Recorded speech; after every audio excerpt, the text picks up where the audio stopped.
I'm Brandon Dutcher. I'm here with former U.S. Senator Jim DeMint, the new president of the Heritage Foundation. Welcome to Oklahoma. Oh, thank you, Brandon. It's great to be here. I know you're a big believer in competitive federalism and that really the states is where the action is right now. Obviously, Governor Walker, everyone knows about what he's done in Wisconsin. Indiana has enacted widespread private school choice. Kansas, our neighbor to the north, is on a glide path to no income tax. Lots of great things. In Oklahoma, some of our conservatives are frustrated that we've got these huge GOP majorities and yet spending's at an all-time high. It keeps going higher.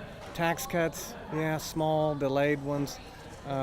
We can't even get rid of automatic payroll deductions for public sector unions.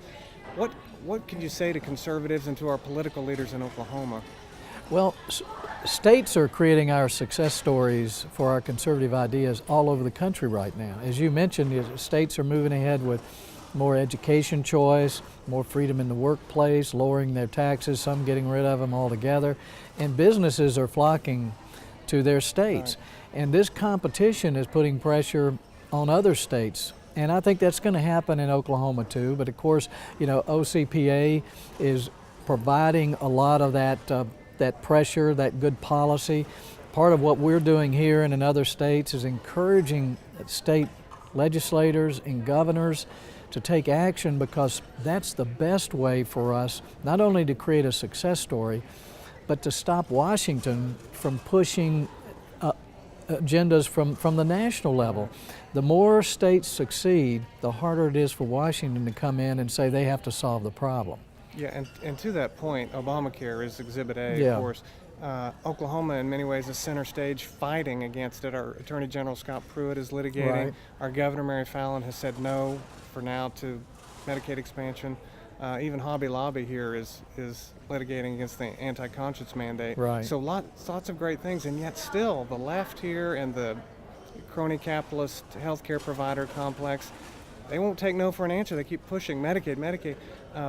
Why is it important to push back against this? We can't forget how bad this bill is. I mean, it's nearly 20% of our economy. It's going to come under government control under Obamacare, and as we move towards it, we're going to find that what they've got in legislation now is not going to work. The first thing they're going to do in Washington is say, oh, it doesn't work because it's not a single payer.